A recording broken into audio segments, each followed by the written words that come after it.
you have your Bibles, you can open them up to Joshua chapter 4. Actually, I lied. We're going to start with the last verse in Joshua chapter 3, verse 17, and then we'll jump into chapter 4 as we look at the Israelites as they cross over the Jordan River into the Promised Land. So in verse 17 of chapter 3, it'll be on the screen as well. It says, "Meanwhile, the priests who were carrying the ark of the Lord's covenant stood on dry ground in," say this with me, help me out a little bit today, "in the middle of the riverbed as the people passed by. They waited there until the whole nation of Israel had crossed the Jordan on dry ground." And now we're in chapter 4. "When all the people had crossed the Jordan, the Lord said to Joshua, 'Now choose 12 men, one from each tribe. Tell them, take 12 stones from the very place where the priests are standing in the middle of the Jordan. Carry them out and pile them up at the place where you will camp tonight.' So Joshua called together the 12 men he had chosen, one from each of the tribes of Israel, and he told them, 'Go into the middle.'" You guys are getting it. You're getting it. Helping me out. Helping me preach today. "Of the Jordan, in front of the ark of the Lord your God. Each of you must pick up one stone, carry it out on your shoulder. 12 stones in all, one for each of the 12 tribes of Israel. When we will use these stones to build a memorial. In the future, your children will ask you, 'What do these stones mean?' Then you can tell them, 'They remind us that the Jordan River stopped flowing when the ark of the Lord's covenant went across. These stones will stand as a memorial to the people of Israel forever.' So the Israelites did as Joshua commanded. They took the 12 stones from the middle of the Jordan, according to the number of the tribes of the Israelites as the Lord had shown Joshua, and they carried them over with them to their camp where they put them down. Joshua set up the 12 stones that had been in the middle of the Jordan at the spot where the priests who carried the ark of the covenant had stood, and they are there to this day. Now the priests who carried the ark remain standing in the middle. You guys are getting it, of the Jordan, until everything the Lord had commanded Joshua was done by the people, just as Moses had directed Joshua. The people hurried over, and as soon as all of them crossed, the ark of the Lord and the priests came to the other side while the people watched."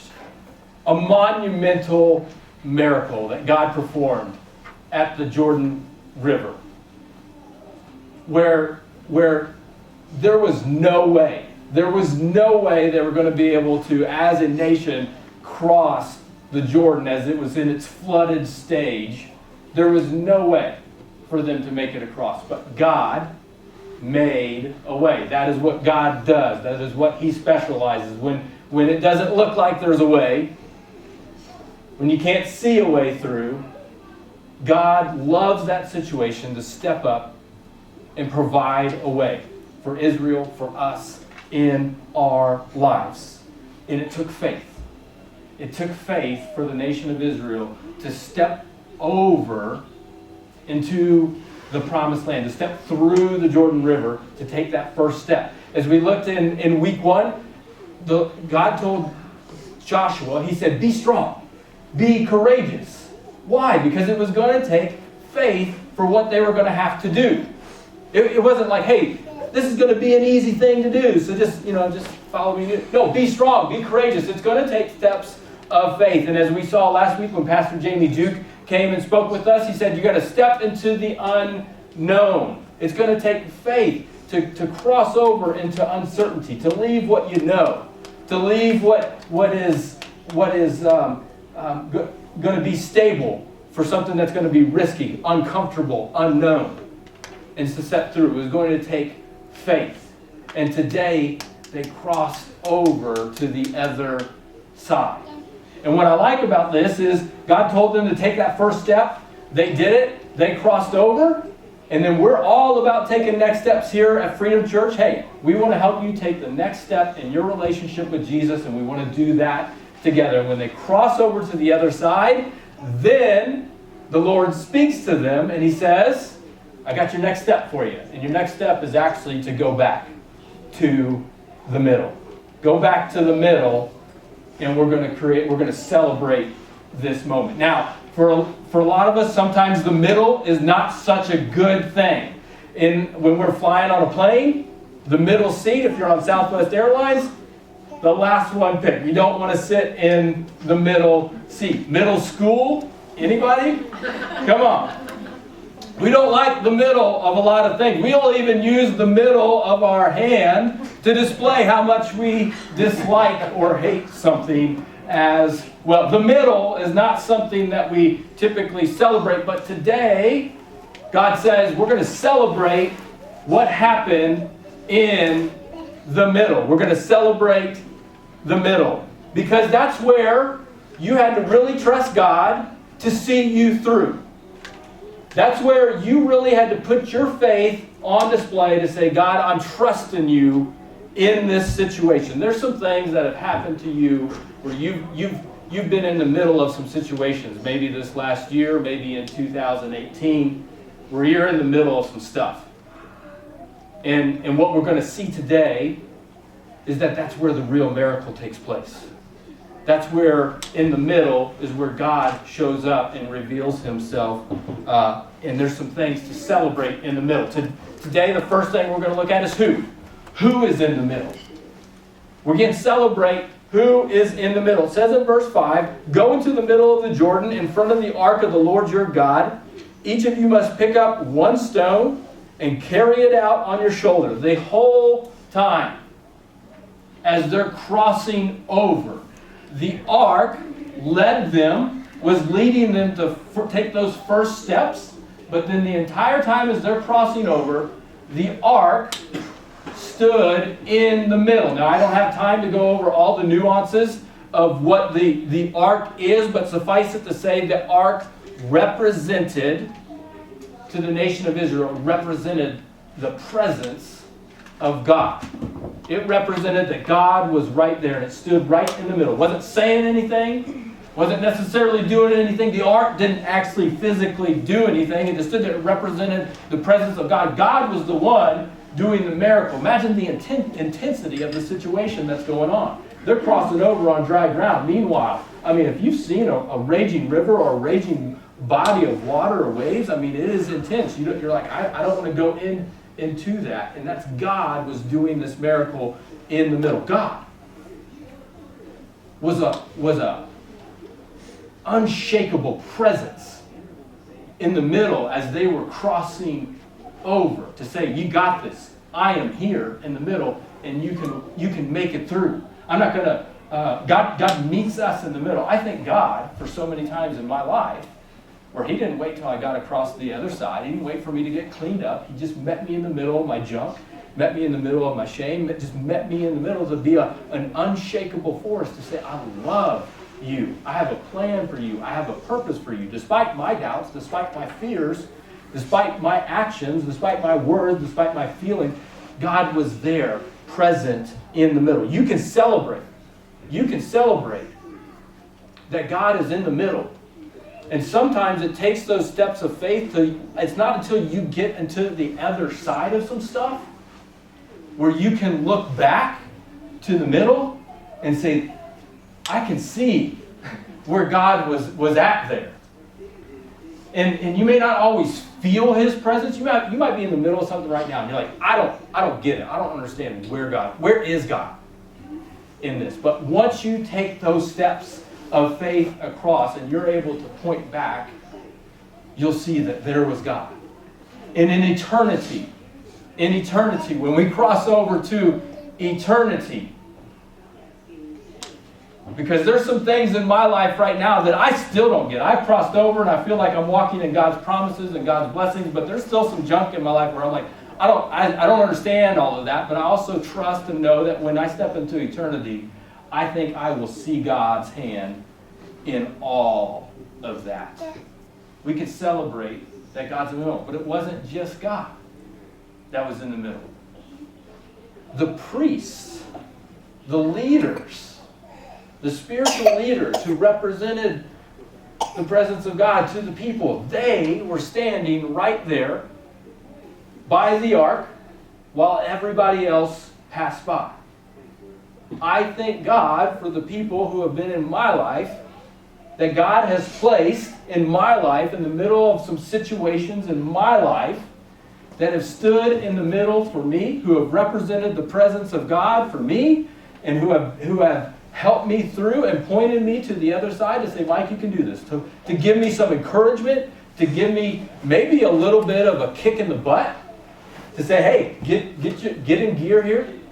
But the people that God has placed in my life to help me in the middle of some sticky situations. That's why I'm so grateful for our small groups, our freedom groups that we have here at Freedom Church that have launched, that are growing, where people can laugh together, grow in the Bible together, get to know one another, cry together. That we can go through these things and stand in the middle for one another. We can pray for one another in the middle of some things in our lives. Because here's what I know. Loneliness is real.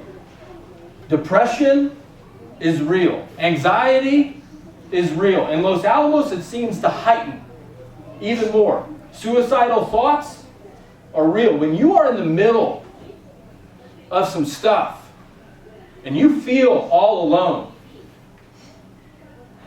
it's the people that God sends into your life that strengthen you, that encourage you, that point you to the other way, that can, in a way, stand as an unshakable force to say, this is the way, this is the direction to go.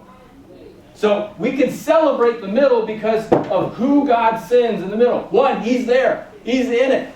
He's in control of it all. Two, He's sending people your way. And it might be someone who's there, like a friend or a family member who's been there. He might send someone who's just a one-time acquaintance who speaks a word that changes your life. It might be someone who doesn't say anything. It was just their presence.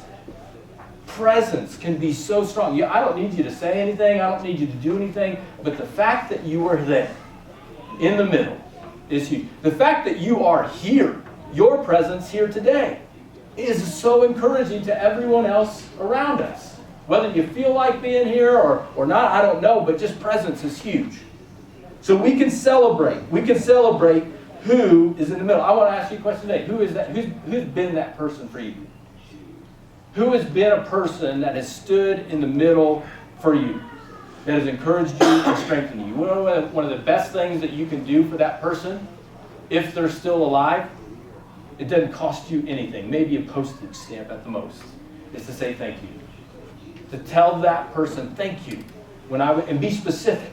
When I was going through this, when I was dealing with this, and you said this to me, it helped me so much. Helped me cross over to the other side. I'm going to point back. I'm going to point back to what you did. You just tell that person thank you. Not only do we celebrate who's in the middle, but we're going to celebrate what is in the middle. Okay? They cross over to the other side. We want to celebrate. The Jordan's right on the horizon. They're in the plains of Jericho. It says they had 40,000 men that they're ready for battle.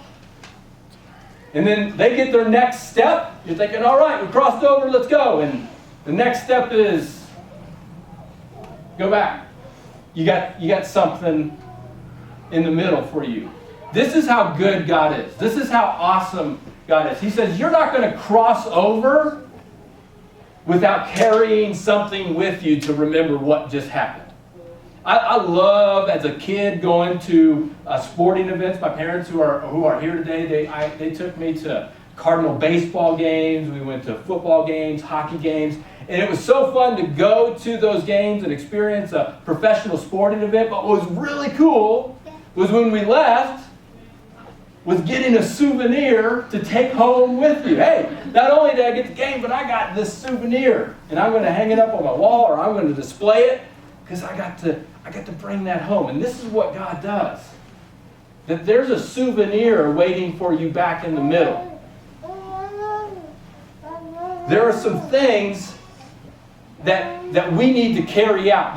We looked at the paralytic in Mark chapter 2 a couple weeks ago, where that paralytic was healed by Jesus. He got saved. 4 of his friends carried that man on a mat and brought him to Jesus. But do you know what Jesus told that man? They brought him in on the mat. They lowered him down on the mat. he got healed on the mat. But Jesus told that man, get up, take your mat, and go. And the man stood up, picked up his mat, and he walked right out of the crowd carrying his mat. The thing that held him, the thing that got him to go from point A to point B that used to hold him, he was now, once he was healed, he was going to carry it. It was not going to carry him anymore. And so he says, go back to the middle because there's something that you need to carry out. That area in the Jordan that should have swallowed you up, that area in the Jordan where you should not have made it through, that area where Satan wanted you to sink to rock bottom, you're now going to dig something up. You stepped on that thing. You crossed over that thing. Now you're going to dig it back up and carry it out because you got a souvenir to take with you to remember what God did in the middle. That's how good God is for us in the middle. You might have gone through some stuff.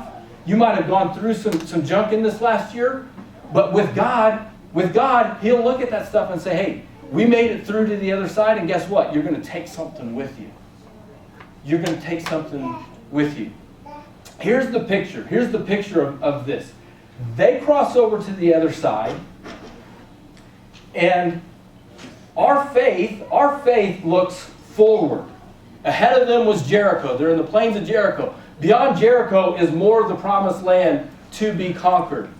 And so our faith looks forward, and he says you're going to point back to what God did, the power that God displayed, his faithfulness that he displayed back in the middle. We look forward, and we also point back to what God did. But for a lot of us, don't miss this, we get it mixed up in our lives. We're pointing forward, but we're looking back at everything we went through in the middle. Some of you might have, we got stones underneath our chairs today. You might have a stone. And you're pointing forward, but you're looking back at the stone. Saying, I had this period in my life where I was doing a lot of fun things, but in a lot of those fun things, there was a lot of shame. There was a lot of regret. Addictions, porn, hurting people, bad decisions, and I'm looking back. I want to take steps forward, but I'm looking back, and I call this stone I'm carrying around as regret. And all I can focus in on is that's what I see when I see this stone. But the goodness of God, when we look forward, when we point back and we make it to the other side, God looks at it and says, yeah, I know there's regret there. There's things that you're ashamed of, but I bought that. I paid for that already. You don't have to look back at that anymore. It's there. It's part of your history. But this rock I'm calling this rock nothing satisfies. You went through all of that stuff and you read it, but now you can see none of that stuff satisfied. It was fun to give in to the anger. It was fun to have those outbursts and give in to the bitterness. But you realize that actually didn't do anything to help. It actually hurt things even more. Nothing satisfies. We might be looking at something that we see our marriage. We're pointing forward to where we want our marriage to be better, or we want to cross over to the other side, but we're looking at it's just fight. It's conflict. The intimacy is not there anymore. It's all about the kids and their schedule, and what I thought marriage was going to be is nowhere where I want it to be, and I'm so ashamed of not being the spouse that I want to be. And we look at this, and Jesus is saying, I got a different name for that rock. It's not marriage sucks, it's communication development. I'm teaching you how to communicate. Or if you were here a few weeks ago, I'm calling it Olympic training, because intimacy that you learned from the world is so jacked up and so far from reality. That God is so good. He says, when you bring it through to the other side, these things, whatever you meant for evil, God intended for good. And for a lot of us, we're sitting in life where we just look back. We look back with regret. And God wants us to march forward because there's more to take on. I wonder what you are memorializing in your life today. Are you memorializing your misery and living more in that? Or are you memorializing more the miracle and pointing back to the faithfulness of God? Because Jericho's on the horizon. And when I take a step forward and I look forward into Jericho, I'm going to point back to what God did there. And when I take a step forward to the promised land beyond there, I'm going to point back to where God was faithful then. He was faithful then and He's faithful now. And when I take my next step, I'm going to see that He was faithful then and He was faithful now. Your 2019 version of you, 2019, you might want to get a pep talk from them. You might want to get a pep talk from 2019 to 2018 you that says, hey, take your next step. You're going to like it. I know it's going to be hard. I know you're going through some stuff. But if God's working on you, you need to take that next step because there's blessing and perspective and wisdom and joy and peace and comfort on the other side of you taking those next steps. Some of you need to take those next steps so you can point back to the devil who's all over you and attacking you right now. And you say, get off me, Satan, because God was faithful then and He's faithful now. I can take these stones, whatever you meant them to be for harm, and I know that God's going to use them for good. And it's that type of faith that only makes sense on the other side, once you've crossed over to see this is what God's working. I'm telling you, God's in the middle right now, whatever you're going through. God is in the middle of it, and He's helping you cross over to the other side, and eventually you're going to take some stuff. You're going to take some souvenirs with you. You can celebrate who's in the middle, but you can also celebrate what's in the middle, and even more importantly, why are we doing this in the first place? Because your steps of faith are bigger than just you crossing over to the other side. In verse 6 it says, we will use these stones to build a memorial. And here it is. In the future, your children will ask you, what do these stones mean? And then you can tell them, they remind us that the Jordan stopped flowing when the ark of the Lord's covenant went across, and these stones will stand as a memorial among the people of Israel forever. It says, what do these stones mean? And actually that phrase, really what it kind of means, a better translation is, what do these stones mean to you? It is about you and your personal relationship with God. They all crossed over, but in the future, your children are asked, what do these stones mean to you? What do these stones mean to you today? Because the steps of faith that you take today, the steps of faith that you take in your life, where you stood out, where you took a stand, where you were courageous, one day your kid, your boy, your daughter, will get a taste. Will get a taste of who God is. Because you had the courage to take your steps and cross over. Now, it is their faith. They have to answer to God personally. But they get a taste of who God is through the steps of faith. They're watching. They may not ask you the specific question, what do these stones mean to you? But I guarantee you, they're watching and they're asking, is this faith real? Is this Jesus real? Is this God real? And they can see. They're not dumb. They can see whether or not it's real in your life or not. The point is, our faith makes a way for God to bless us. They took those steps of faith, God blessed, but He does it so we can bless others. Our faith makes a way for God to bless us so that we can bless others. Let me ask you this. When a baby comes into the home, who gives up their rights? No question, the parents do. You give up your rights to sleep.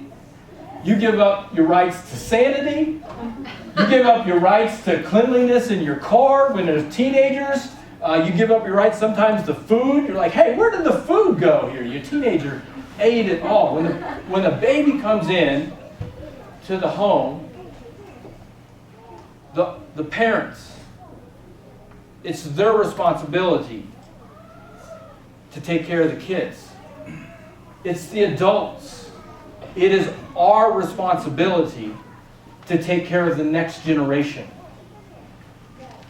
One of the greatest potential ministries at Freedom Church is not in this room. It's right next door.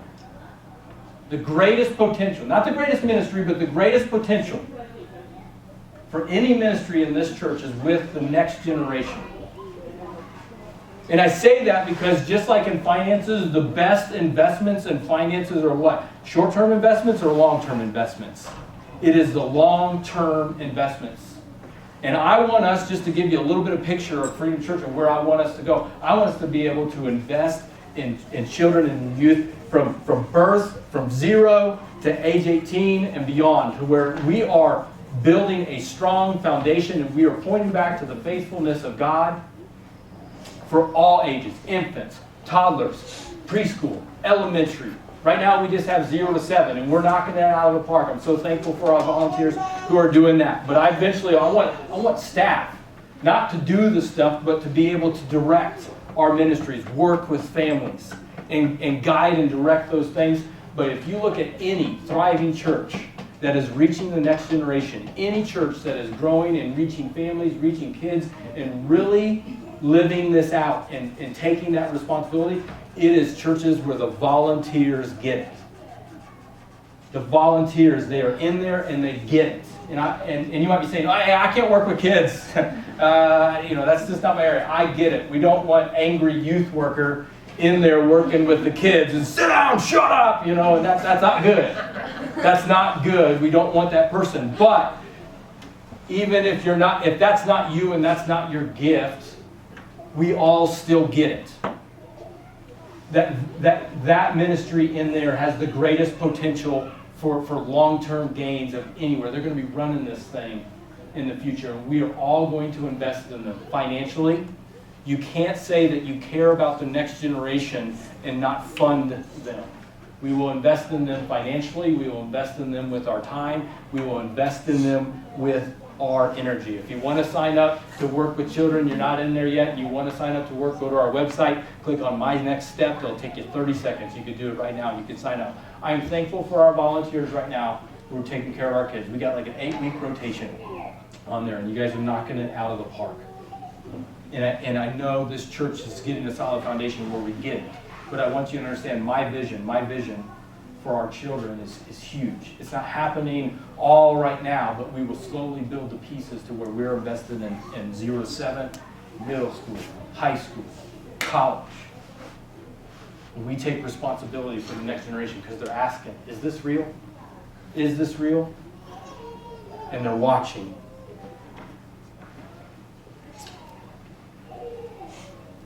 I love 1 Corinthians chapter 9. Anytime I talk about kids. Paul mentions in that section, he says, hey, when I was with the Jews, I kind of acted like one of the Jews who were under the law in order to win some of the Jews to Christ. When I was with the Greeks who weren't under all the Jewish law, I kind of acted like the Gentiles. When I was with the Gentiles in order to win some of the Gentiles to Christ. And he says in verse 21, or 22, he says, when I'm with those who are weak, I share in their weaknesses. And I think if he said, hey, when I was with the kids, I acted like a kid. I related to the kids. We want environments that are clean, that are safe, that are fun for our kids. And some people might ask, like, okay, clean, safe, fun, where's Jesus? But I think in Paul's words, when you relate to the kids, that is Jesus. He says, when I'm with the weak, I share in their weakness, for I want to bring the weak to Christ. Yes, I try to find common ground with everyone, doing everything I can to save some. Finding common ground with everyone in order to save some. Our kids right now, they care more about relationship than they do theology. We as adults, we're like, well, where's the theology? I trust that we're teaching them the Bible over there and that we're teaching them good theology. But my 2-year-old, when he goes to preschool, he doesn't tell us a thing about what he learned.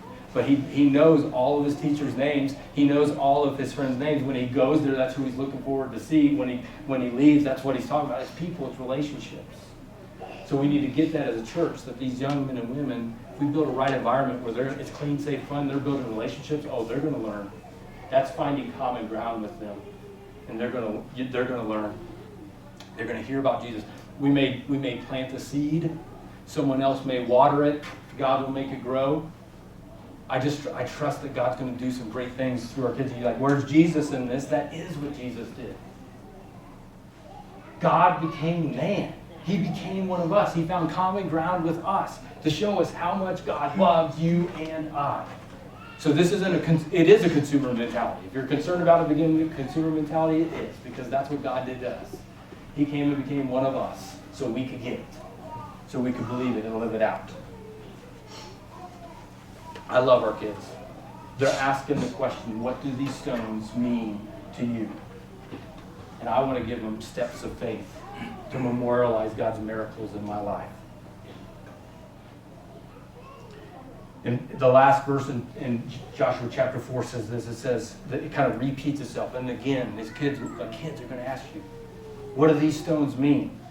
And it says in verse 24, we'll tell them what it did, but it says, God, did this so all the nations of the earth might know that the Lord's hand is powerful, so you might fear the Lord your God forever. It's not just about your kids. Your steps of faith are for the whole world to know who God is. Jesus wants to be known in Los Alamos. Jesus wants to be known in your workplace. Jesus wants to be known in your home. And it's these stones, these areas in your life where God has come through that you point back to, that you say, this is who God is in my life. And this is exactly, standing in the middle is what Jesus did for you and I. On one side, there's us, humanity, and we had sin in our lives. And that sin created a huge gap in the middle to where God said, I can't have anything to do with that until Jesus stood in the middle for you and I and made a way when there was no way to make it across.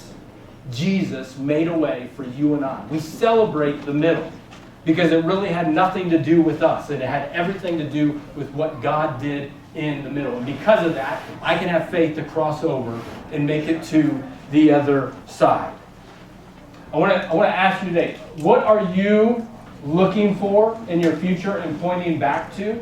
Because whatever you're believing for and looking forward to in faith, one day that will be the thing that you are pointing back to, where God was faithful, where God gave you courage, where God gave you strength that you didn't have before. What are you looking forward to? Because that's the story you're going to tell your kids one day.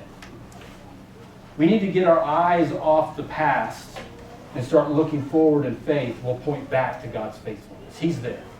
He's got it already taken care of. He said, hey, I've given you the promised land. They hadn't taken it yet. It wasn't theirs yet. They still had to go take it. But God speaks in past tense, I've given it to you. It's there. You can take steps of faith today. Whatever God's calling you to do in your next steps, you can take those steps. You can celebrate the middle today.